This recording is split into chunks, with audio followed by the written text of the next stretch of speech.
Imagine coming home every night thinking you're alone, only to learn someone had been living just a few feet above you the entire time. This is the story of Crystal Rowe, a 29-year-old woman who spent nearly 2 months living with a stranger inside her own home. A stranger she never once saw face to face, until the night everything went wrong. And the entire thing was caught on camera. 1. The strange signs. Crystal moved into her small rental house in 2021. Nothing fancy, quiet neighborhood, 2 bedrooms, attic upstairs. For the first few weeks, nothing felt out of place. But then small things started happening. Things you could explain, until you couldn't. A light left on. The fridge slightly opened. Her phone moved a few inches from where she left it. At first, she blamed herself. But then the noises started. Every night around 2:40 a.m., she'd hear what sounded like footsteps above her bedroom ceiling. Slow, deliberate, like someone carefully trying not to be heard. She told herself the same thing anyone would think. Old house, wood expands, it's nothing. But the noises kept happening, and they were getting louder. 2. The disturbing footage. After 3 weeks of weird noises, Crystal bought a cheap indoor camera and pointed it toward her hallway, just to ease her mind. The first night, nothing. The second, nothing. But on the third night, something happened. 3:12 a.m., the hallway camera captured her bedroom door slowly opening, all the way, then closing. Crystal slept through all of it. She reviewed the footage the next morning and felt sick. She lived alone, no pets.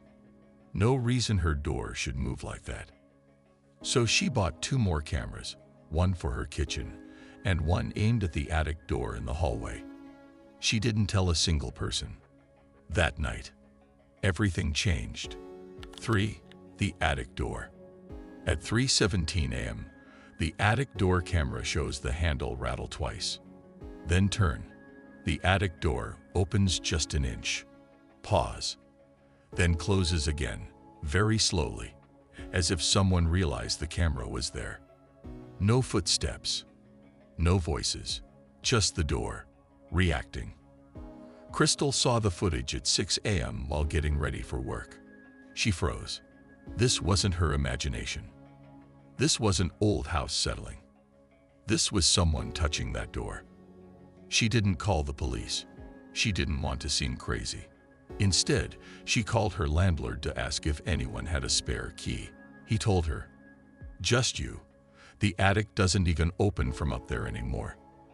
I nailed it shut years ago." Crystal felt her stomach drop.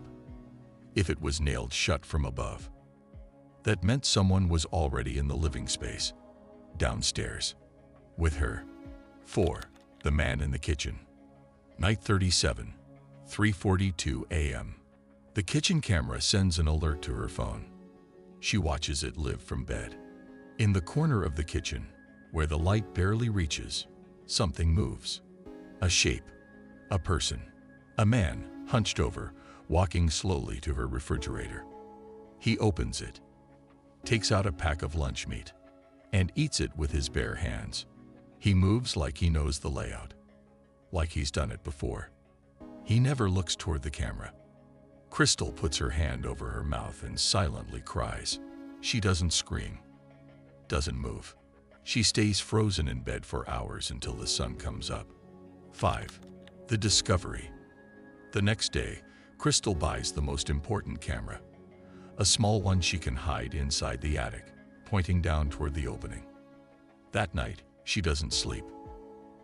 At 2:56 a.m., the attic camera triggers, and what she sees is something nightmares are made of. A man crawls out of the darkness, slowly lowering himself feet first through the attic opening. He's wearing Crystal's old hoodie. He's thin, dirty, breathing heavily. He looks around the hallway like he's making sure she's asleep. Then he steps down silently and disappears toward her bedroom. Crystal doesn't watch another second. She runs out of the house barefoot and drives to the police station at 3 a.m. 6. The truth. Police search the house for 2 hours. They don't find the man. They don't find signs of forced entry. But then an officer pushes open the attic hatch and sees something that still disturbs them to this day. Inside the attic was a small setup. Asterisk a blanket. Asterisk empty water bottles. Asterisk food wrappers. Asterisk a flashlight. Asterisk one of Crystal's shirts. Asterisk a bag containing her mail. Asterisk and a pair of her socks.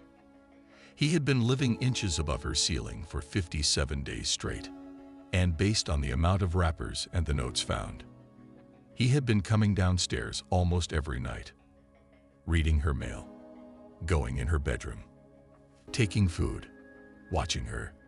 A stalker, someone she didn't know, someone who never spoke, someone who lived quietly in the dark, waiting. 7. The ending. The man was caught 2 weeks later sleeping behind a dumpster. He had been watching Crystal for months before she moved in. He followed her from her old apartment, picked the lock when she first left for work on moving day, and never left.